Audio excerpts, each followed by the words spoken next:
Video में हम लोग बात करने वाले हैं कांस्टेंट्स की।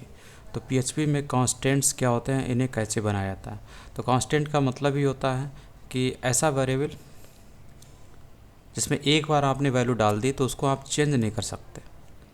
तो ऐसे वेरिएबल्स को आप कांस्टेंट बोल सकते हैं। तो constant is an identifier for a simple value.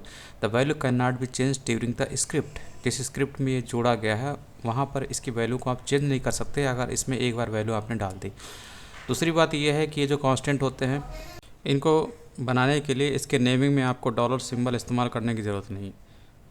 तीसरी बात ये भी आपको याद रखनी है कि ये ग्लोबल टाइप के होते हैं। एक बार बनाया तो पूरी स्क्रिप्ट के लिए ये अवेलेबल होते हैं। स्क्रिप्ट में कहीं भी इनका इस्तेमाल किया जा सकता है, इन्हें एक्सेस किया जा सकता है। ग्लोबल टाइप के वेरिएबल बन जाते हैं ये ऑटोमेटिकली। इस कांस्टेंट को क्रिएट करने की कोशिश करते हैं। तो कैसे इसे क्रिएट किया जाता है, तो इसे क्रिएट करने के लिए आपको डिफाइन फंक्शन का इस्तेमाल करना होता है। और ये डिफाइन फंक्शन का सिंटेक्स है कि किस तरीके से आप कोई कांस्टेंट क्रिएट करते हैं। सबसे पहले आपको डिफाइन कीवर्ड दिख रहा होगा। उसके बाद पैरेंथेसिस में यहाँ पर पैरामीटर के रूप में आपको सबसे पहले नेम यानी कांस्टेंट का नेम देना होता है। उसके बाद उसकी वैल्यू कितनी देनी है वो देना होता है। और यहाँ पर केस इंसेंसिटिविटी है। केस इंसेंसिटिविटी का मतलब है यहाँ पर ट्रू या फॉल्स होता है। तो यहाँ पर आप क्या देना चाहते हैं। बाय डिफ़ॉल्ट ये फॉल्स होता है, यहाँ पर भी ये चीज़ लिखी हुई है। और अब ये फॉल्स ही एक्सेप्ट करता है, मतलब PHP 8.0 पे जो इसमें एडवांस चल रहा है तो वहाँ पर इसे अब फॉल्स एक्सेप्ट कर लिया गया। इसकी ट्रू वैल्यू अब इसमें एक्सेप्ट नहीं की जाती है। तो इस तरीके से है ये। और यहाँ पर इसने क्रिएट किया है ग्रीटिंग नाम का एक कांस्टेंट जिसकी वैल्यू है ये स्ट्रिंग, ठीक है। और फिर उसके बाद ये ग्रीटिंग की वैल्यू को इको कर रहा है। तो आपको यहाँ पर ये दिख रहा होगा। तो इसने डिफाइन फंक्शन का इस्तेमाल किया और ये आपका ग्रीटिंग जो है कांस्टेंट है और ये आपका कांस्टेंट की वैल्यू। अब उसके बाद आप इसे चेंज नहीं कर सकते। ये जो ग्रीटिंग है ये केस सेंसिटिव है, मतलब केस इनसेंसिटिविटी यहाँ पर फॉल्स रखी गई है। तो बाय डिफ़ॉल्ट फॉल्स है ये। तो केस इनसेंसिटिविटी फॉल्स का मतलब है कि ये केस सेंसिटिव है। केस सेंसिटिव का मतलब ये हुआ कि जिस केस में ये है उसी केस में आप इसका वैल्यू निकाल सकते हैं, ठीक है। थोड़ा सा अगर आप इसको लोअर केस में लिखेंगे, जैसे कि शुरू के लेटर मान लीजिए हम लास्ट के लेटर लोअर केस में लिखते हैं, तो ये कोई दूसरा वेरिएबल दूसरा कांस्टेंट माना जाएगा, ठीक है। तो अभी तो ये डिफाइन ही नहीं है, ठीक। तो सिंपली इको इसी को कर दिया जाएगा, ना कि इसकी वैल्यू को, क्योंकि ये दूसरी चीज़ है और ये जो ऊपर वाला ग्रीटिंग लिखा है ये दूसरी चीज़ है। क्योंकि केस सेंसिटिव हो गया, अब ये सेंसिटिव हो गया। लोअर केस अलग, अपर केस अलग, ठीक, दोनों अलग अलग चीज़ें हैं। तो इसीलिए अब इसकी यहाँ पर आपको कोई वैल्यू नहीं दिखाई देगी, सिंपली यही दिखाई देगा, क्योंकि बाय डिफ़ॉल्ट इसमें जो है फॉल्स होता है। यही चीज़ जो शुरू में लिखा हुआ है। इसके बाद ये अगर 7.3 या इससे नीचे है तो आप यहाँ पे ट्रू का इस्तेमाल कर सकते हैं। नॉर्मली बाय डिफ़ॉल्ट ये फॉल्स होता है। तो केस इनसेंसिटिव यहाँ पर इस्तेमाल किया गया है।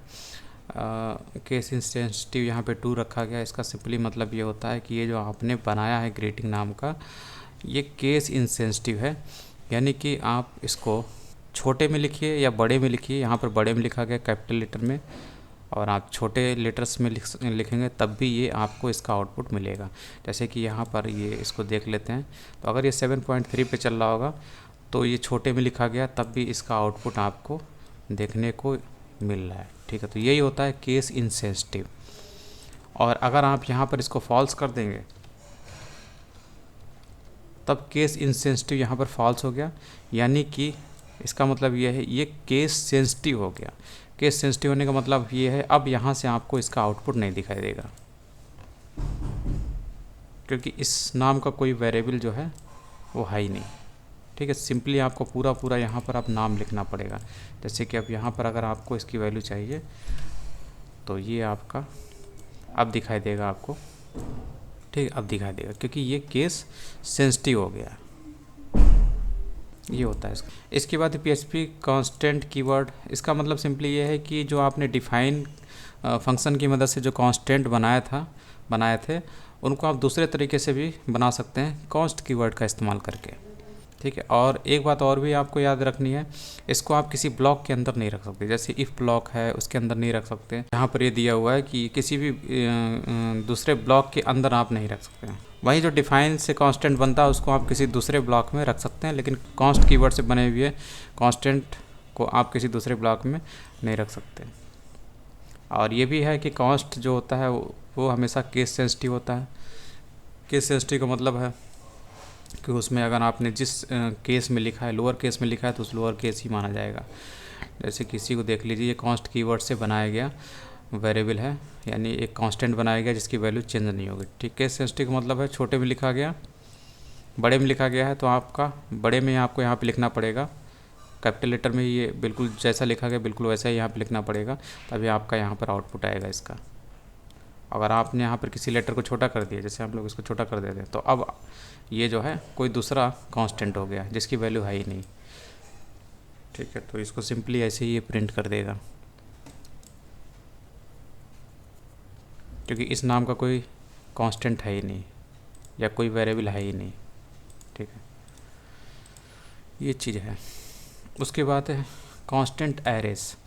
तो कांस्टेंट एरे भी बनाने के लिए हम लोग, जैसे कांस्टेंट वेरिएबल बनाने के लिए आपने डिफाइन कीवर्ड का इस्तेमाल किया, उसी तरीके से कांस्टेंट एरे बनाने के लिए आप डिफाइन फंक्शन का इस्तेमाल करते हैं। तो एरे तो हम लोगों को आगे पढ़ना है, तो आगे हम लोग देखेंगे। यहाँ पर अगर देखना चाहें तो देख सकते हैं। तो एरे का मतलब सिंपली ये होता है कि जैसे नॉर्मल हम लोग वेरिएबल बनाते हैं तो उसमें आप एक ही वैल्यू रख सकते हैं, वहीं अगर आपको एक से ज़्यादा वैल्यू रखनी है तो वहाँ पर हम लोग एरे बनाते हैं। ठीक है, तो जैसे कि यहाँ पर एक कार नाम का एरे है जिसके अंदर एक से ज़्यादा वैल्यू है, एक वैल्यू ये है, दूसरी वैल्यू ये है, तीसरी वैल्यू ये है। ठीक है, तीनों को एक स्क्वायर ब्रैकेट में रखा गया है। तो एरे जो होता है वो स्क्वायर ब्रैकेट से रिप्रेजेंट किया जाता है। तो ये तीनों वैल्यू जो है इस कार्स नाम के वेरिएबल में है, जो कि एक एरे वेरिएबल है। और इसकी चीज़ों को हम लोग एक्सेस कैसे करते हैं? एक्सेस करने के लिए आपको इन आइटम्स का इंडेक्स देना होता है, क्योंकि ये सारे आइटम जो होते हैं अपने अपने इंडेक्स पे पड़े होते हैं। जो पहला आइटम है 0 इंडेक्स पे, उसके आगे वाला 1 इंडेक्स पे, उसके आगे वाला 2 इंडेक्स पे, और उसके आगे वाला ऐसे ही आगे नंबर बढ़ता चला जाएगा। तो अगर इस वैल्यू को एक्सेस करना है तो आपको इसका इंडेक्स देना पड़ेगा अपने एरे नेम के आगे स्क्वायर ब्रैकेट में। तो इस तरीके से आप एक्सेस कर सकते हैं इस अल्फ़ा रोमियो वैल्यू को। ठीक है, तो ऐसे होता है।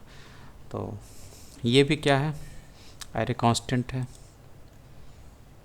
कांस्टेंट एरे बनाने के लिए। तो इसको हम लोग आगे ही देखेंगे। उसके बाद कांस्टेंट आर ग्लोबल। तो कांस्टेंट जो होते हैं ऑटोमेटिकली ग्लोबल होते हैं, can be used across the entire script. जो आपकी स्क्रिप्ट है उसमें सब जगह इनका इस्तेमाल किया जा सकता है। तो यहाँ पर एक एग्जांपल ये दे रहा है। तो इसने एक कांस्टेंट बनाया डिफाइन फंक्शन की मदद से, ग्रीटिंग नाम का, और इसमें इसने वैल्यू डाल रखी है। और यहाँ पर इसने एक फ़ंक्शन बनाया, तो फंक्शन हम लोगों को आगे पढ़ने को मिलेगा।